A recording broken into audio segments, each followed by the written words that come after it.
रात्रि क्लास चल रहा था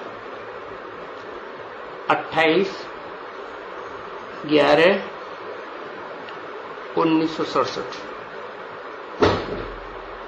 दूसरे पेज की मध्यांत में लगभग बात चल रही थी 6-7 लाइन में कि जो गाया हुआ है ब्रह्मा का दिन और ब्रह्मा की रात, तो ये तो वर्ल्ड ड्रामा की भी यही बात है ना। बेहद के ड्रामा में ये दिन और रात, रात के बाद दिन, दिन के बाद रात होता ही रहता। अविनाशी ड्रामा है दिन और रात का। और रात भी बेहद की। दुनिया में 12 घंटे की रात मोस्टली और 12 घंटे का दिन। तो ऐसे ही इसे बेहद ड्रामा में 2500 वर्ष का दिन और 2500 वर्ष की रात। रात कैसे होती है? रात होती है मनुष्य गुरुओं के द्वारा। इब्राहिम, बुद्ध, क्राइस्ट, गुरु नानक, व्यास, शंकराचार्य, बुद्ध, ये मनुष्य गुरु आते हैं ना। ये बस ये बेहद ड्रामा के ऐसे सितारे हैं जो अपने को प्रत्यक्ष करते हैं और ये भी नहीं जानते कि हम अज्ञान अंधकार में हैं, अज्ञानी हैं। वो अपने को ही सूर्य के समान समझते हैं कि सूर्य से ज्यादा प्रकाश देने वाला तो कोई है नहीं, है ज्ञान प्रकाश की बात। तो बताया ये नरों की बनाई हुई, मनुष्यों की बनाई हुई ये 2500 वर्ष की हिस्ट्री की दुनिया है। ये ब्रह्मा की रात। और ब्रह्मा का दिन कौन सा है? ब्रह्मा का दिन है सतयुग त्रेता, रामकृष्ण का राज्य। तो वो भी 2500 वर्ष का, क्योंकि माया का राज्य भी 2500 वर्ष का। माया रावण का राज्य और राम का राज्य भी 2500 वर्ष। बराबर क्यों? भगवान तो एक ही होना चाहिए जो सर्वशक्तिमान है, लेकिन नहीं, भगवान सर्वशक्तिमान है तो ये माया भी सर्वशक्तिमान है। तो रावण भी सर्वशक्तिमान है। कैसे? भले स्वर्ग की दुनिया स्थापन नहीं करता है, लेकिन उतने ही लंबे टाइम की नरक की दुनिया स्थापन तो करता है ना। माना आधा समय इस दुनिया में से, बेहद के ड्रामा में से आधा समय अपने कंट्रोल में ले लेता है ना। तो क्या कहेंगे? बराबरी कहेंगे कि नहीं कहेंगे? है?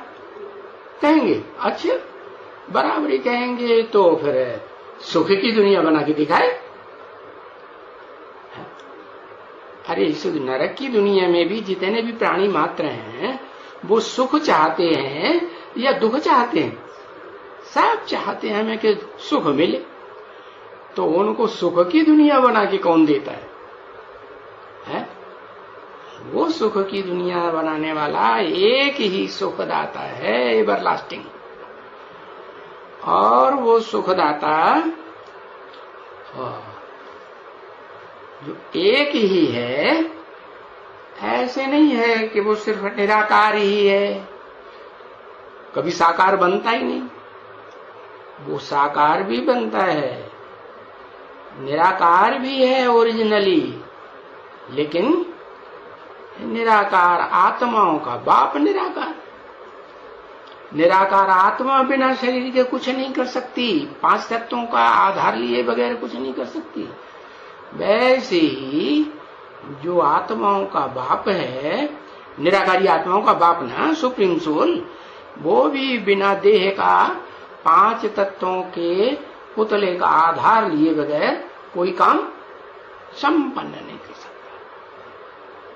तो फिर उस सृष्टि रूपी रंगमंच पर आता है तो उसे चुनना है ना। क्या वो कौन सा पुतला चुनूं जिस पुतले के आधार पर ये दुनिया नरक से स्वर्ग बने? क्योंकि ये तो बड़े से बड़ी बात हो गई ना। क्या कि दुनिया को नरक से क्या बना देना? स्वर्ग, सुखदायी दुनिया जहां दुख का नाम निशान न हो। तो बताया कि वो ऐसी पार्ट बजाने वाली आत्मा इस सृष्टि रूपी रंगमंच पर सदाकाल होनी चाहिए या नहीं होनी चाहिए? है? हाँ, हीरो के रूप में होनी चाहिए। हीरो तो सबसे पावरफुल होता है ना ड्रामा का। हाँ, एक्टर। तो बताया कि वो उसी में प्रवेश करता है। किसमें? जो इस सृष्टि रूपी रंगमंच पर हीरो के रूप में पार्ट बजाता है। हीरो का मतलब जो इस अविनाशी ड्रामा के 4 सीन हैं, सतयुग, त्रेता, द्वापर, कलयुग, उन चारों सीन में जन्म जन्मांतर कैसा पार्ट बजाएगा? हीरो का ही पार्ट बजाएगा। क्या नीचा पार्ट बजाएगा? नीच का पार्ट बजाएगा कि ऊंचा पार्ट बजाएगा? ऊंच से ऊंच पार्ट बजाता है। तो बताया जब ऊंच से ऊंच पार्टधारी संसार में चारों सीन में पार्ट बजाता है तो ये नरक कहां से आ जाता है? ये नरक की दुनिया कहां से आ जाती है? तो बताया कि शिव बाप इस सृष्टि पर आते हैं तो बाप को क्या चाहिए? अरे नई सृष्टि बनानी है, वसुधैव कुटुंबकम बनाना है। सारी वसुधा ही एक कुटुंब बन जाए जिसका एक बाप हो। माता तो कोई जरूरी नहीं है कि एक ही हो, लेकिन पहली माता को महत्व ज्यादा दिया जाता है ना भारत में। तो ये परंपरा है कि जो पहली माता है वो जैसे बड़े से बड़ी माता होगी, और उसके बच्चे, वो बच्चे भी ज्यादा प्राप्ति करने वाले होंगे या थोड़ी प्राप्ति करने वाले होंगे? ज्यादा प्राप्ति करने वाले बच्चे पहली माता से जो पैदा हो। फिर माता जो है वो 5 तत्वों का संघात है कि नहीं? तो वो 5 तत्वों का जो संघात है, जिसे पृथ्वी कहा जाता है, धरणी कहा जाता है, वो धरणी पृथ्वी, पृथिव्याति माने फैलती है। तो पहले से ही फैली हुई आती है या बाद में फैलती है? बाद में फैलती है। पहले तो छोटी कन्या होती है? कन्या मोटी ताजी थुलथुली मोटी कमर वाली होती है, क्या पतली कमर वाली है? पतली पतली होती, पतली पतली सार रूप में होती है।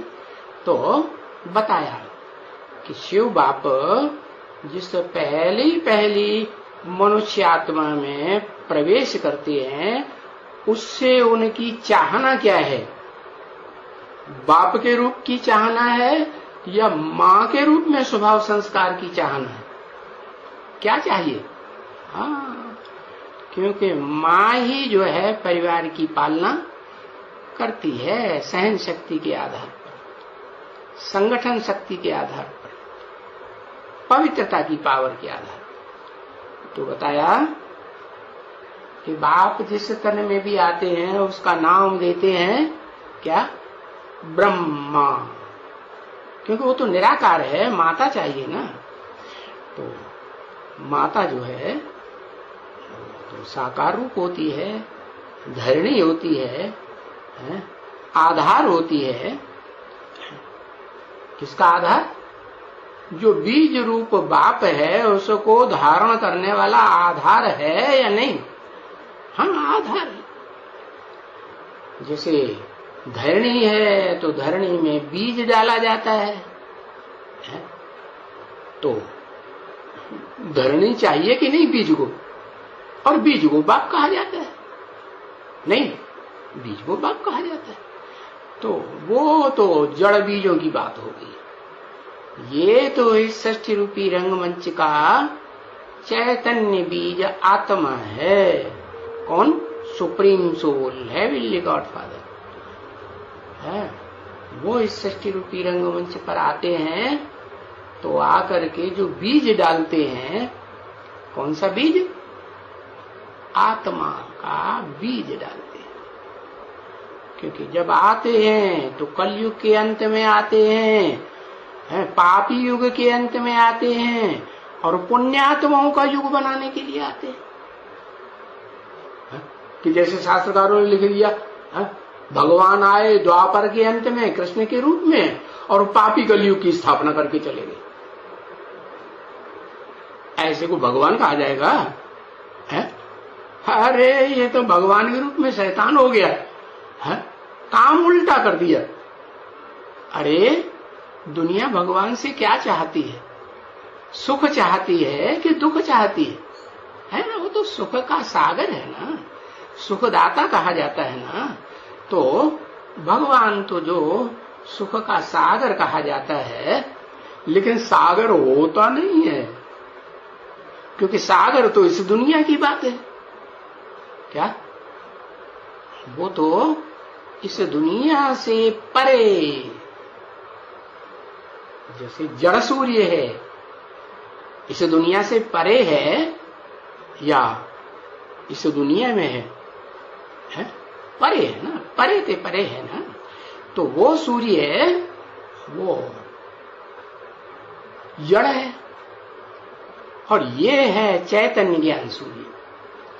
इस षष्ठी रूपी रंगमंच पर वो आता है और नरक की दुनिया खलास करवा के ऐसा ज्ञान सुनाता है कि नरक की दुनिया खलास और स्वर्ग की दुनिया स्थापन होने का तरीका, तौर बताता है। तो ये तौर तरीके बताने वाला वो supreme soul, heavenly God father आता है। इसलिए हेवन स्थापन करने वाला कहा जाता है। करता है क्या? अरे नहीं, वो तो अकर्ता है। क्या? सुप्रीम सोल जो ज्ञान सूर्य है वो करता है या अकर्ता है? वो तो सदा काल करता है। हाँ, जिसमें प्रवेश करता है मुकर्रर रथ में, वो तो शास्त्रकार भी जानते हैं कौन से मुकर्रर रथ में आया। वो नाम लिख दिया है कृष्ण भगवान आया, लेकिन है रथ तो मालूम है ना किसका? अर्जुन का।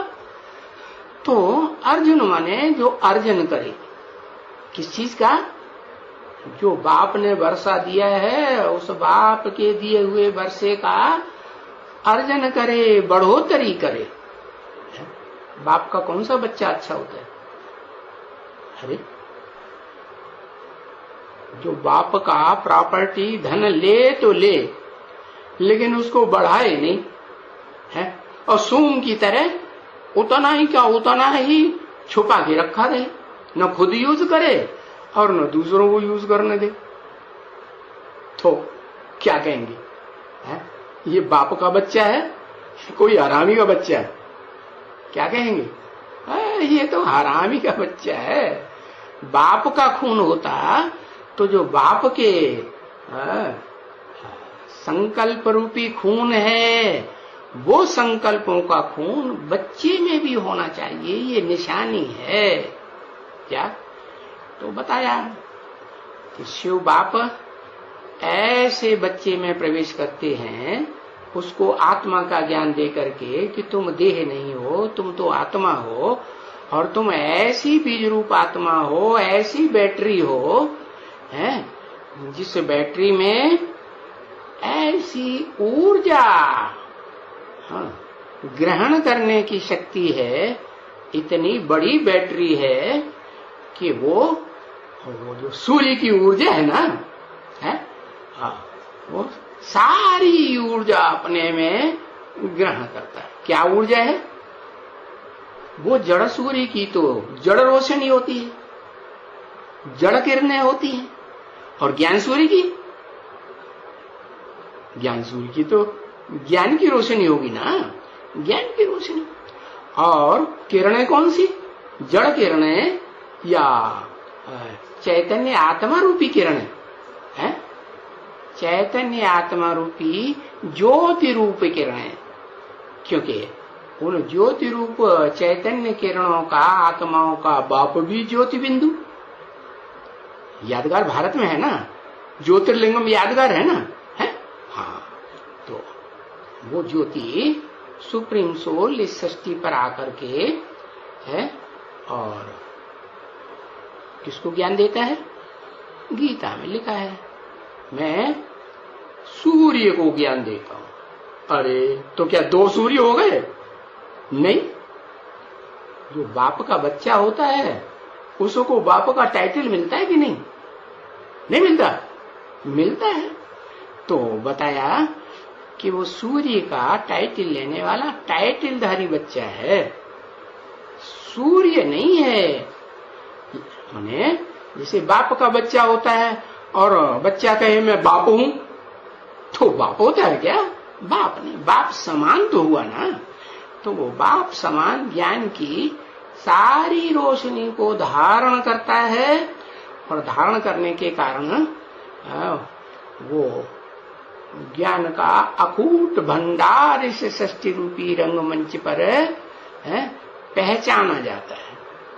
और जो पहचानने वाले हैं वो उसी को भगवान समझ लेते हैं। हाँ, कोई विशेष आत्माएं हैं जो इस सृष्टि रूपी रंगमंच पर भले दुख की नारकीय दुनिया में इस सृष्टि रूपी रंगमंच पर आके पार्ट बजाती हैं, जैसे इब्राहिम, बुद्ध, क्राइस्ट, गुरु नानक आदि, तो वो तो असलियत को समझ लेते हैं। क्या समझ लेते हैं? ये साकार असली भगवान नहीं है। असली भगवान क्या है? निराकार। लेकिन वो ये नहीं जानते कि वो निराकार इस सृष्टि रूपी रंगमंच पर आकर के ये सृष्टि कैसे रचता है। इस्लामी लोग तो ऐसे ही कह देते हैं, मुसलमान, क्या अल्लाह मियां ने जमीन बनाई, अल्लाह मियां ने आफताब बनाया, सूरज बनाया, अल्लाह मियां ने समंदर बनाया। अरे बनाया तो, लेकिन कैसे बनाया वो भी तो तरीका मालूम होना चाहिए ना। तो तरीका उनको नहीं मालूम। क्यों नहीं मालूम? क्योंकि जब सुप्रीम सोल बाप आते हैं तो नरक की दुनिया में ये धर्म पिताएं और उनके फॉलोअर्स, इनकी आत्माएं इतनी घमंडी हो जाती हैं कि वो अपने आगे किसी को कुछ भी समझती ही नहीं। देव आत्माओं को भी कुछ भी, कुछ भी नहीं। देव आत्माओं को तो क्या, वो तो उनको अपना दास दासी बनाए लेते। जैसे रावण के लिए क्या गायन है? रावण के लिए गायन है कि जब वो अपनी चारपाई पर आराम करता था, सोता था, तो अपनी पाटी से देवताओं को बांध के रखता था, हवा को बांध के रखता था। यूं उंगली का इशारा किया, बटन दबाया, और ये हवा अपना काम चालू। अग्निदेव को भी बांध के रखता था। ये बटन दबाया और हीटर चालू। बड़ा हीटर हो, छोटा हीटर हो, एटम बम हो, वो तो बहुत बड़ा आग है ना, बहुत आग का बड़ा भंडार है। तो बटन दबाने की देर है उनको, और वो देवता उनका बंधा हुआ है उनसे, तो काम करना शुरू कर देते। तो इतनी पावरफुल जो धर्म पिताओं की आत्माएं हैं और उनके फॉलोअर्स हैं, बच्चे हैं, उनमें इतना अहंकार आ जाता है कि अगर भगवान का साकार रूप कोई है इस दुनिया में तो हम ही। अब बताओ,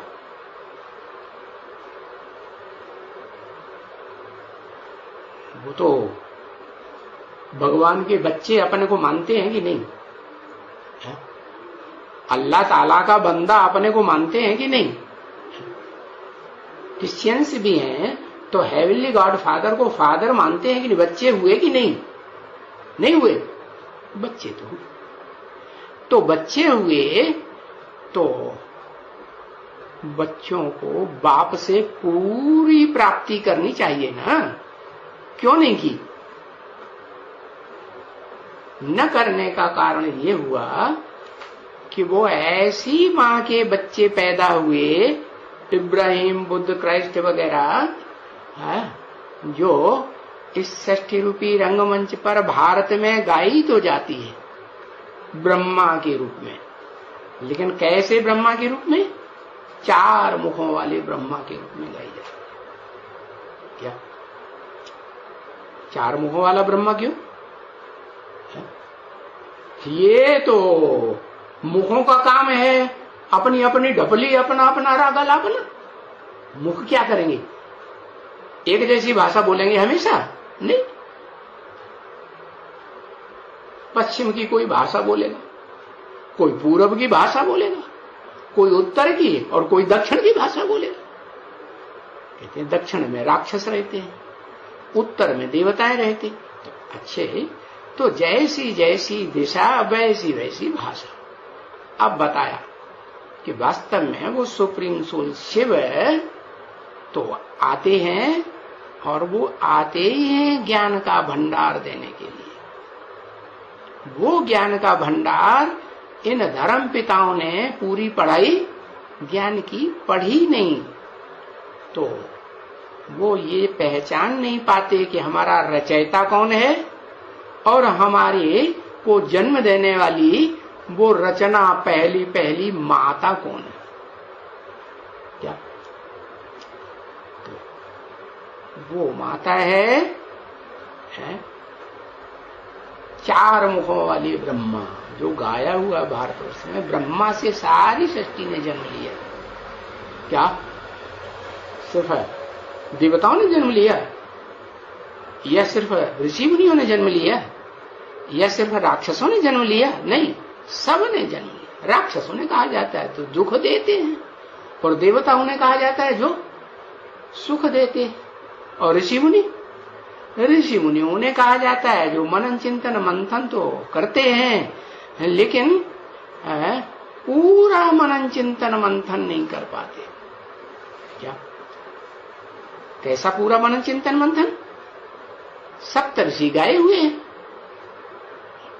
हैं ना, लेकिन वो सप्तऋषि जो भगवान के बच्चे गाए जाते हैं भारत में, अव्वल नंबर के जो भगवान के सर के ऊपर रखे जाते हैं, अष्टदेव। क्या? 8 रुद्राक्ष के मणके सर के ऊपर रखे हुए होते हैं ना, तो वो बीज रूप आत्माएं हैं। और उन बीज रूप आत्माओं में से 7 जो हैं वो नंबरवार, और पूरा 100 नंबर लेने वाला 100% जो है वो एक है, जिसे कहा जाता है विश्वपिता। विश्वपिता कहो, विश्वनाथ कहो, जगन्नाथ कहो, विश्व का मित्र कहो, विश्वामित्र कहो, और उसको क्या कहो? जिसने इस संसार में सारे प्राणियों को जन्म देने का अपने को निमित्त बना लिया। कश्यप कहो, काश्य माने तेज, ऊर्जा, शक्ति, पा माने पीने वाला, तो उसने वो काश्य माने तेज पिया सबसे जास्ती। जो मनुष्य सृष्टि का बाप है, क्या तेज पिया? भगवान को पहचान करके, साकार सो निराकार भगवान को पहचान करके और उसे याद किया। क्या ऐसे नहीं सिर्फ निराकार को याद किया, निराकार को पहचाना कि ये साकार से ऊंची हस्ती है। क्या उस निराकार सुप्रीम सोल के सामने, जो निराकार सुप्रीम सोल जिस मुकर्रर रथ अर्जुन में प्रवेश करके उसे विश्वनाथ बनाता है, सारे विश्व का स्वामी बनाता है, तो उसके मुकाबले, सुप्रीम सोल के मुकाबले विश्वनाथ कुछ भी नहीं है। कैसे? क्योंकि कलयुग के अंत में वो आत्मा भी है जो विश्वनाथ कही जाती है, सारे विश्व को, सारे जगत को कंट्रोल करने वाली, वो कलयुग के अंत में आते आते देवात्माओं के साथ, राक्षसों के साथ, ऋषि मुनियों की आत्माओं के साथ रहते रहते, उनका संग का रंग लेते लेते, क्या रंग लगेगा कि नहीं?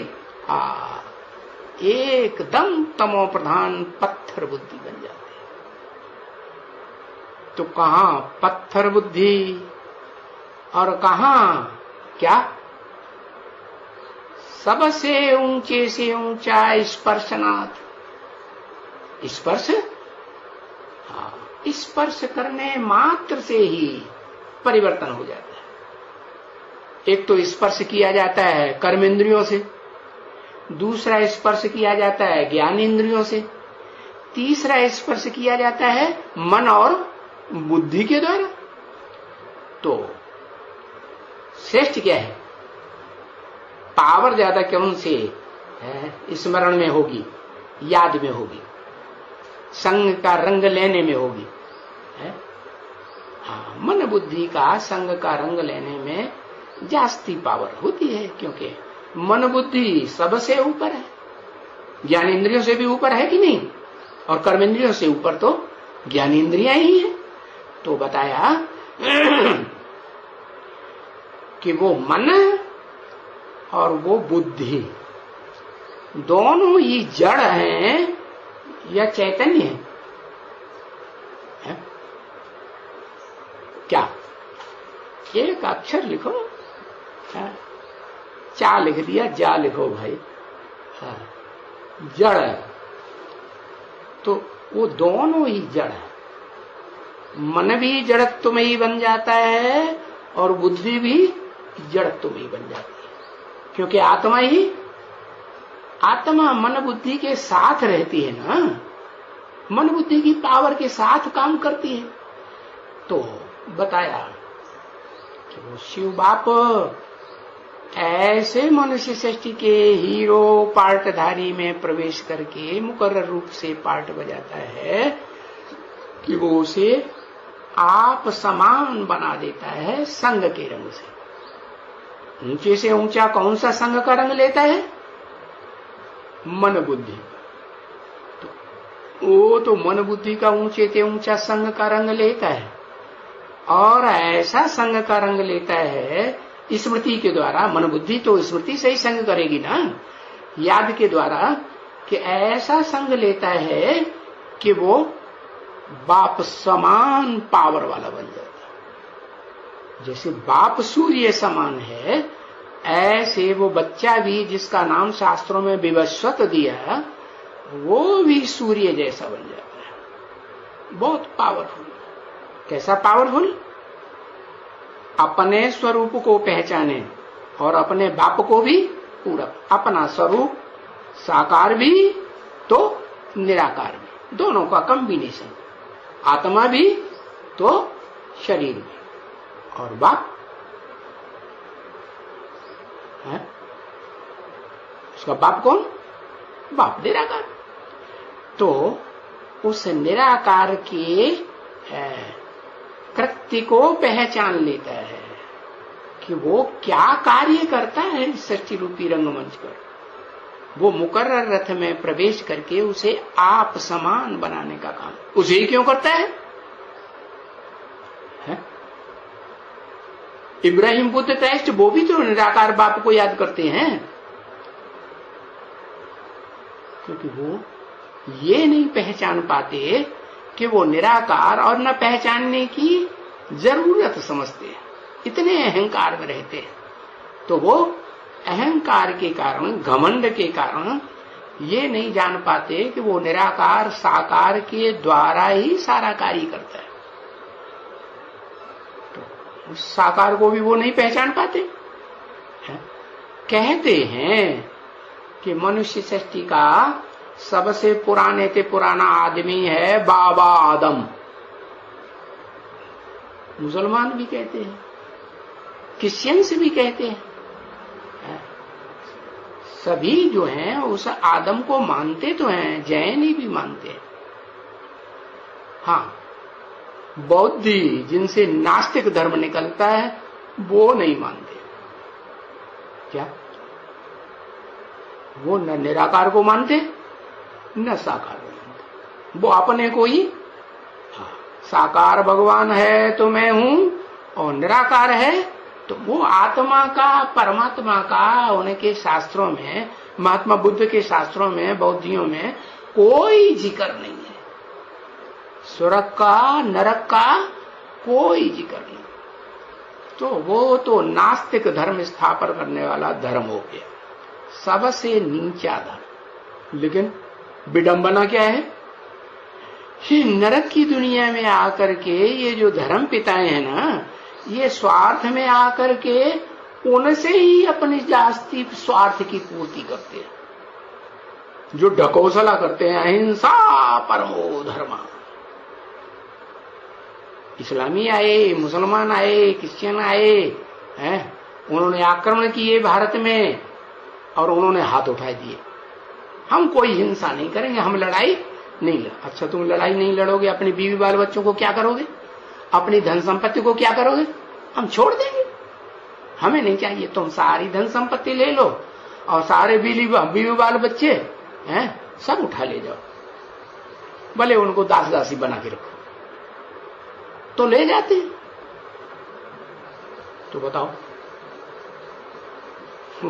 महात्मा बुद्ध को जो अपन को भगवान समझे बैठे हैं, ऐसा भगवान होता है क्या? है?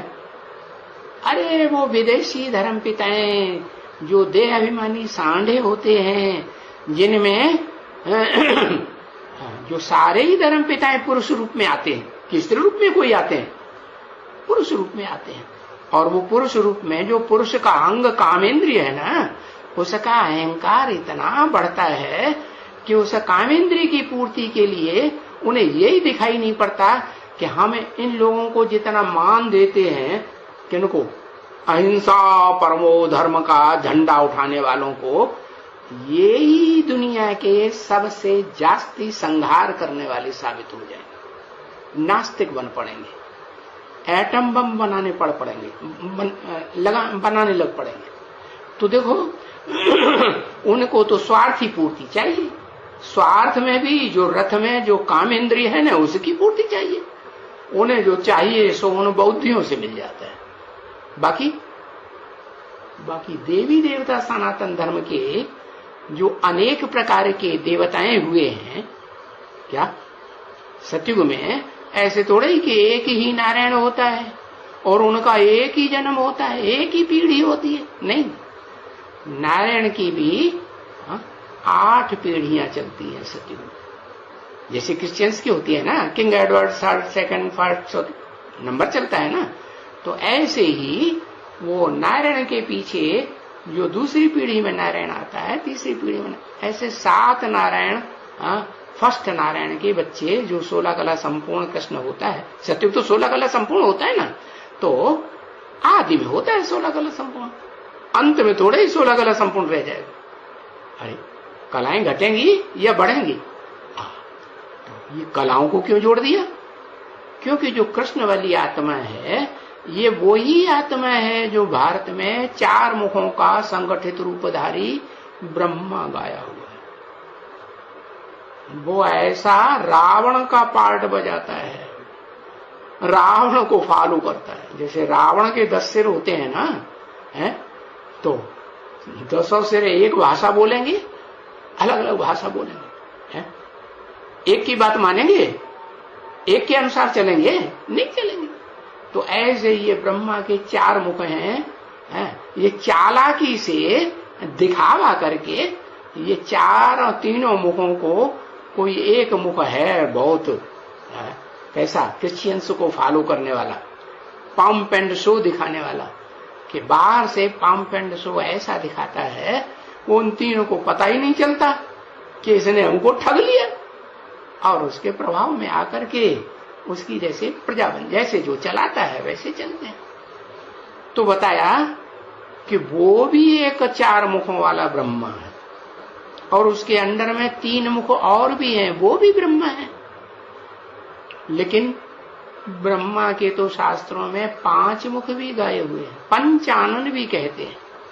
तो एक मुख होता है वो ऊर्ध्वमुखी होता है। ऊर्ध्वमुखी होगा, ऊर्ध्व क्यों? ऊपर की ओर मन बुद्धि लगी रहेगी या चारों दिशाओं में बुद्धि भागेगी? ऊपर की ओर मन बुद्धि लगाने वाला। तो ऊपर क्या है? ऊपर तो सूर्य है, कोई जड़ सूर्य थोड़े ही। कौन से सूर्य की तरफ? जो चैतन्य ज्ञान सूर्य है, हेवनली गॉड फादर है, उसकी तरफ बुद्धि लगती है। और चैतन्य ज्ञान सूर्य ज्ञान जो फादर है वो उसी में प्रवेश करता है। किसमें? जिस ब्रह्मा मुख की बुद्धि ऊपर ही लगी हुई, एक में लगी हुई है। माम एकम याद करो, जो बाप का है हेवनली गॉड फादर का डायरेक्शन है, मुझे एक को याद करो। कैसे याद करो? निराकार को कैसे याद करेंगे? बिंदी को। बिंदी तो चाहे जितनी छोटी बना दो, लेकिन वो ज्योति का, ज्योति की बिंदी है, ज्योतिलिंग है, ज्योति का स्फुरलिंग है। तो कैसे पता चलेगा कौन सी बिंदी को हमने याद किया? तो बताया मैं मुकर्रर रथ में प्रवेश करता हूं, शरीरधारी में प्रवेश करता हूं। कौन से शरीरधारी में? ऐसी शरीरधारी आत्मा में प्रवेश करता हूं जो अपने स्वरूप को भी पूरा जान ले, जन्म जन्मांतर के स्वरूप को, कि मैंने इस 84 के चक्र में मैंने क्या क्या पार्ट कहां कहां और किन किन के बीच में पार्ट बजाया, और फिर अपने बाप को भी जान ले, जिस बाप से उसे ये ज्ञान मिला 84 के चक्र का। मिला कि नहीं? हाँ। तो ये विशेषता है उस ऊर्ध्वमुखी ब्रह्मा में। और बाकी जो 4 ब्रह्मा मुख नाम के हैं, ब्रह्मा नामधारी, वो तो बाद वाली अम्मा हैं, ब्रह्मा तो हैं, बड़ी माताएं तो हैं संसार की, अपने अपने टाइम की, लेकिन नंबरवार हैं कि एक जैसी है। नंबरवार है, वो नंबरवार हैं, वो माताएं नंबरवार हिस्सा लेंगी, बाप से नंबरवार प्राप्ति करेंगी कि एक जैसी प्राप्ति करेंगी? नंबरवार प्राप्ति करती है। और नंबरवार प्राप्ति करती है तो अपनी जो पैदाइश होती है उनको भी नंबरवार मिलेगा। भले अम्मा सब कुछ हम बच्चों को अर्पण कर देती है, लेकिन उतना ही देगी ना जितना उसने अपने पति से प्राप्त किया हो, उससे ज्यादा दे देगी नहीं। तो ये 5 ब्रह्मा मुखधारी हैं, जो रचना है अम्मा के रूप में। क्या बाप की रचना होती है ना? पहली रचना कौन होती है? बच्चे कि अम्मा? माँ होती है ना। तो पहली रचना है वो परम ब्रह्म ऊर्ध्वमुखी है, और वो परम ब्रह्म जो ऊर्ध्वमुखी ब्रह्म है ना, वो ही बताया क्या है कि वो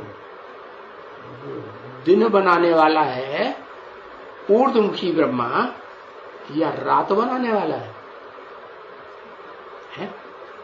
है तो अम्मा, लेकिन है क्या? सूर्य है या चंद्रमा है? सूर्य है, चंद्रमा नहीं है। राम वाली आत्मा को सूर्य कहेंगे या चंद्रमा कहेंगे कि दोनों कहेंगे? हाँ, इस सृष्टि पर तो जो वर्चस्व है वो सूर्य का भी प्रकाश देने का है और चंद्रमा का भी प्रकाश देने का है। दोनों का है ना। तो दोनों के रूप में पार्ट बजाने वाली वो आत्मा है मनुष्य सृष्टि का बाप, जिसे राम बाप कहा जाता है। कृष्ण को बच्चा कहा जाता है।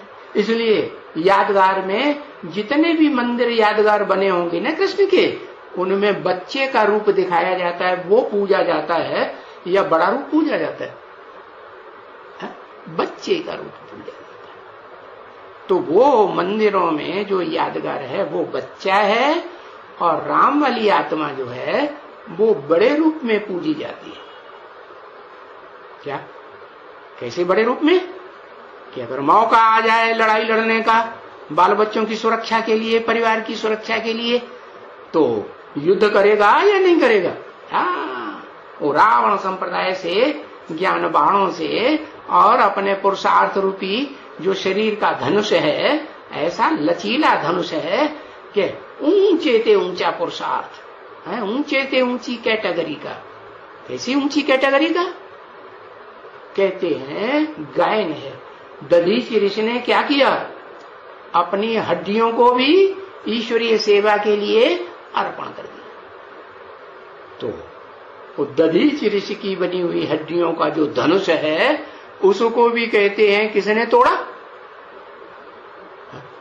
राम ने तोड़ दिया। उससे भी ऊंचा पुरुषार्थ करके दिखाया। तो पुरुषार्थ करके तो दिखाया, लेकिन जब पुरुषार्थ संपन्न हुआ तो वो बाप समान निराकारी बन गया, या साकार देह की, इंद्रियों की, ज्ञान इंद्रियों की, साकार इंद्रियों की स्मृति रही है? रही। अच्छा, जब संपूर्ण परम ब्रह्म बन गया तो उसे इंद्रियों की स्मृति, देह की स्मृति रही? नहीं रही। तो वो तो निराकार हो गया। अम्मा के रूप में है तो भी निराकार, और बाप के रूप में कहा जाए तो भी निराकार। कैसी निराकारी स्टेज है? अरे अम्मा में चमचामाहट ज्यादा होती है, नई नकोर अम्मा आती है ना घर में, है तो चमचमाहट किसके चेहरे पे ज्यादा होती है? उस माँ के चेहरे पे चमचमाहट होती है ना। तो वो तो अव्वल नंबर की अम्मा है, परम ब्रह्म।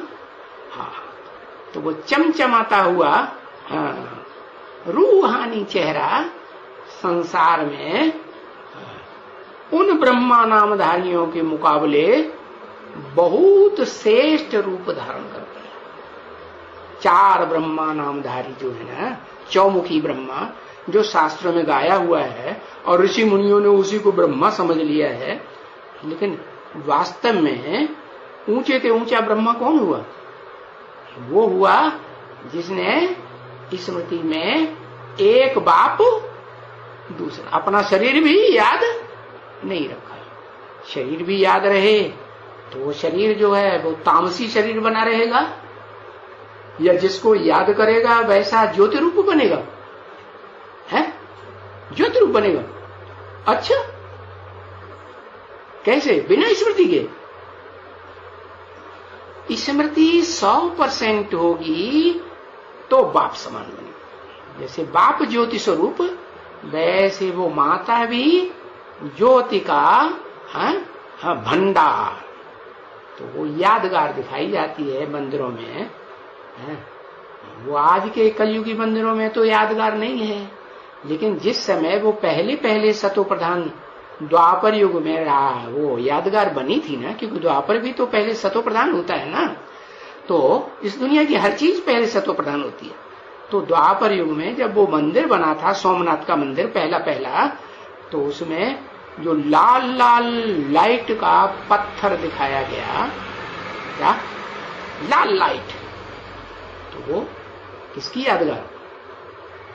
उस देह की यादगार है जो माता के रूप में होती है। धारणा शक्ति जो आत्मा को धारण करती है। बिना देह के आत्मा कुछ काम करेगी? तो गर्भ में भी बच्चा होगा तो पहले 5 तत्वों का पिंड होगा, तब आत्मा प्रवेश करेगी उसका आधार लेकर के, क्योंकि बिना पिंड के आधार ये प्रवेश कर लेगी? चाहिए ना। तो ऐसे ही वो माता के रूप में परम ब्रह्म, उसमें स्पेशलिटी क्या हुई? ये स्पेशलिटी हुई कि वो बाप समान ज्योति स्वरूप बन जाता है। इसलिए यहूदी लोग जो है ना, पुराने इस्लामी मुसलमान, वो आज भी लाल लाइट के गोले को याद करते हैं। और इस यज्ञ में भी जब ये रुद्र ज्ञान यज्ञ शुरू हुआ था, है, बाप ने आकर के रुद्र ज्ञान यज्ञ शुरू किया ना, तो लाल लाइट का गोला ही याद किया जाता था। क्या पहले पहले किसको देखा जाएगा? बच्चा जन्म लेता है तो पहली छाप किसकी पड़ती है? बाप की, भाइयों की, बहनों की, या कोई भी संबंध की? नहीं, किसी की, मां को देखता है।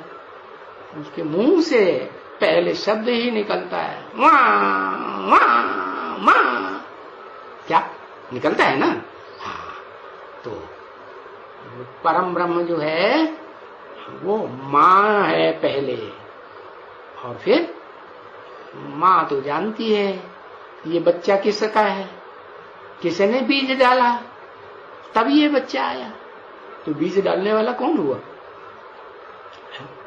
सुप्रीम सोल बाप हुआ ना। किसमें बीज डाला? जड़ देह में बीज डालेगा कि चैतन्य आत्मा, मन बुद्धि रूपी आत्मा में बीज डालेगा? किसमें बीज डालेगा? अरे बताओ। हाँ, जो मन बुद्धि वो भी तो जड़ है ना, कि शरीर ही जड़ है, 5 तत्वों का बना हुआ पुतला नहीं। जो मन बुद्धि है वो भी जड़ ही बन जाती है। किसकी? इस मनुष्य सृष्टि के हीरो पार्टधारी की। तो बताया कि वो दोनों ही रूप है।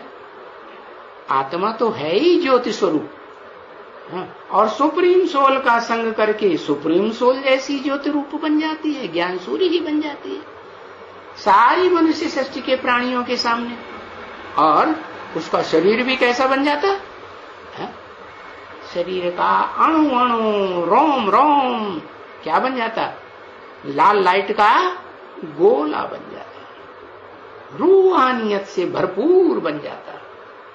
तो वो है माता। जिस माता को संसार में जो भी प्राणी जन्म होते लेते हैं पहले पहचानते हैं कि नहीं? हाँ, तो इसलिए शास्त्रों में भी लिखा हुआ है। क्या भले कहते हैं गुरु ब्रह्मा, गुरु विष्णु, गुरु महेश्वर, लेकिन न वास्तव में बड़े से बड़ा गुरु ब्रह्मा है, न विष्णु है, न शंकर है। ये 3 मुख्य देवताएं भी नहीं हैं। कौन है बड़े से बड़ा? कौन है? परम ब्रह्म, तस्मै श्री गुरुवे नमः। वो बड़े से बड़ा गुरु। इसलिए आज भी मंदिरों में जाते हैं, तो मंदिर में शिवलिंग के सामने क्या कहेंगे? त्वमेव माता च पिता त्वमेव। माता का नाम पहले क्यों लिया? अरे माता के बगैर तो, माता गुरु के बगैर तो किसी की सदगति हो ही नहीं सकती। तो बताया कि ये बेहद का ड्रामा है। इस बेहद के ड्रामा में वो बेहद के माता पिता है, परम ब्रह्म, और वो इस सृष्टि का परम आत्मा, परम पार्टधारी आत्मा, हीरो पार्टधारी आत्मा है। जगत पिता और जगदम्बा। जगदम्बा क्यों कहा? इसलिए कहा कि वो शरीर भी है। मन बुद्धि जो है वो जड़त्वमयी शरीर की यादगार है या नहीं है? उसमें जड़त्व कहां से आया? क्या सुप्रीम सोल से आया? मन बुद्धि में जड़त्व कहां से आया? किसका संग किया मन बुद्धि ने? जड़ शरीर का संग किया ना। तो बताया कि वो जो माता पिता है वो उसमें जो ऊंचते ऊंच माता है, ऊंचते ऊंच बाप है इस मनुष्य सृष्टि का, और वो एक ही है। क्या ऐसे नहीं, 2 हैं। वो दोनों मिलकर के काम करते हैं तब ये सृष्टि बनती है। वो बीज रूप हैं। माता भी बीज रूप। कौन? वो मन बुद्धि रूपी जो माता है उसमें भी दो रूप हैं, एक है चंचल मन और एक है बुद्धि। बुद्धि है वो देह से सीधी अटैच होती है या मन के थ्रू अटैच होती है, डायरेक्ट या इनडायरेक्ट है? इनडायरेक्ट। तो बुद्धि उतनी प्रभावित नहीं होती है जितना मन प्रभावित हो, लेकिन मन से बुद्धि प्रभावित होती है। कब? क्योंकि मन से काम लेना होता है बुद्धि को। तो मन के द्वारा ये जो बुद्धि रूपी तत्व तीसरा नेत्र है जिसे शंकर कहते हैं, वो अकेला काम नहीं करता। शंकर माने मिश्रण। क्या? एक अकेला नहीं काम करता है, उसे मन भी चाहिए और मन के नीचे ज्ञानेंद्रियां भी चाहिए और ज्ञानेंद्रियों के नीचे कर्मेंद्रियां भी चाहिए। सबके ऊपर कंट्रोल करेगा तब ही ये शरीर रूपी राज्य के ऊपर वो बुद्धि जो है वो काम कर सकेगी। तीसरा नेत्र है, तो वो शंकर को तीसरा नेत्र दिखाया जाता है। वास्तव में वो मिलता किससे है? शंकर के पास होता है हमेशा? नहीं, शंकर को तो औंधा पड़ा हुआ बच्चे के रूप में है, औंधा पड़ा हुआ बच्चा बुद्धि के रूप में भी दिखाया जाता है। तो बच्चे में कोई बुद्धि होती है क्या? वो बुद्धू होता है, क्या कहेंगे उसको? बुद्धू हुआ ना। तो वो शंकर की आत्मा भी कलयुग के अंत में आकर के अज्ञान अंधकार में छोटे बच्चे की तरह औंधी पड़ करके सो जाती है। हाँ, जैसे सारी दुनिया सो जाती है। क्यों सो जाती है? कि उसने पूरा ही आधार ले लिया मन का, ज्ञानेंद्रियों का और कर्मेंद्रियों का और पूरे शरीर का आधार लेकर के तब ये शरीर रूपी राज्य के ऊपर राज्य करती है। तो संघ का रंग लेना पड़े कि नहीं? हाँ, तो संघ के रंग की बलिहारी है कि जड़त्व का संग लेने से जो बुद्धि चैतन्य थी, तीसरा नेत्र है ना, नेत्र में अपनी रोशनी होती है कि नहीं? हाँ, होती है। और जब वो रोशनी निकल जाती है तो नेत्र बटन हो जाते हैं, मुर्दा आदमी हो जाता है। तो ऐसे ही वो तीसरा नेत्र जिसे शंकर कहा जाता है दुनिया में, वो दुनिया नहीं जानती है कि कोई शंकर नेत्र है, कहते हैं शिव नेत्र। लेकिन वो शिव नेत्र कौन है, कैसे है और कैसे इस सृष्टि पर आकर के किसके द्वारा इस सृष्टि का संचालन करके जाता है, संचालक बना के जाता है, वो किसी को पता नहीं। और पता है भी तो अधूरा सधूरा, नीमकी में खतरे जाने, ऐसे हो जाता है। तो ये अविनाशी ड्रामा है। इस अविनाशी ड्रामा में एक माता नहीं है, परम ब्रह्म। क्या? जो शिव बाप हेवनली गॉड फादर आते हैं और सारा कार्य एक माता से करते हैं। क्या है सृष्टि संचालन का? अगर एक ही माता से किया होता तो दुनिया स्वर्ग ही बनी रहती। ऊंचते ऊंच माता के द्वारा कार्य किया होता तो क्या बनती? सारी दुनिया ऊंचते ऊंच बनती, सूर्यवंशी बनती, हमेशा सूर्यवंश का आबरू रहती। लेकिन नहीं, क्या भारत में ये परंपरा है क्या कि एक स्त्री मर जाती है तो कहते हैं एक जूती गई दूसरी जूती लेते हैं, उसमें बुद्ध रूपी पांव घुसेड़ रखेंगे। वो भी गई तो तीसरी लेते हैं, वो भी गई तो चार चार पांच पांच शादियां करते हैं। ये परंपरा कहां से चली भारत में? हाँ, और ये भारत में ही नहीं, इस्लामियों में भी ये परंपरा चलती रही, अभी भी चल रही है। तो देखो कहां से चली परंपरा, किसने शुरू की? खराब परंपरा है या अच्छी परंपरा है? अरे ऊंचे ते ऊंचे भगवान ने जो परंपरा डाली, जिसे कहा जाता है ऊंचे ते ऊंचा भगवंत, वो तो ऊंची ही परंपरा डाली होगी ना। हाँ, तो बताया कि वो आता है तो परम ब्रह्म का आधार लेता है, लेकिन परम ब्रह्म जो है वो एक की तरफ मुखातिब रहने वाली आत्मा है। क्या? कैसी आत्मा? किसके ऊपर मुखातिब होने वाली? क्योंकि उसके भी दो रूप हैं। क्या? जो धरणी माता है उसका एक रूप है या दो रूप हैं? दो रूप हैं। एक भारत माता पुरानी थी पुरानी, और एक पृथ्वी माता धरणी माता। तो बाद में कौन और पहले कौन है? पहले भारत माता है, फिर बाद में भारत माता को भी धरणी कहेंगे कि नहीं? क्यों धरणी कहेंगे? जड़ क्यों कहेंगे?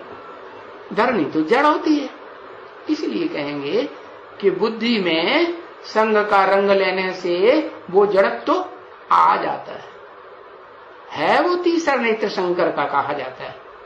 लेकिन फिर संग का रंग लेने से मन का संग लिया है, इंद्रियों का संग लिया, ज्ञान इंद्रियों का, कर्म इंद्रियों का, पूरे शरीर का, तो वो संग का रंग लगने से वो जड़त्व तो पैदा हो जाता है आत्मा में। तो बताया कि उस एक से काम नहीं चलता है, एक माता से। फिर बाप क्या करता है? दूसरी माताओं का भी आधार टाइम टू टाइम लेता है। उसे कहते हैं क्या? टेम्परेरी रथ, टेम्परेरी आधार। तो वो चार ब्रह्मा के मुख हैं जो टेम्परेरी माताएं हैं, सदा काल के लिए मुकर्रर रूप से पार्ट बजाने वाली नहीं। ओम।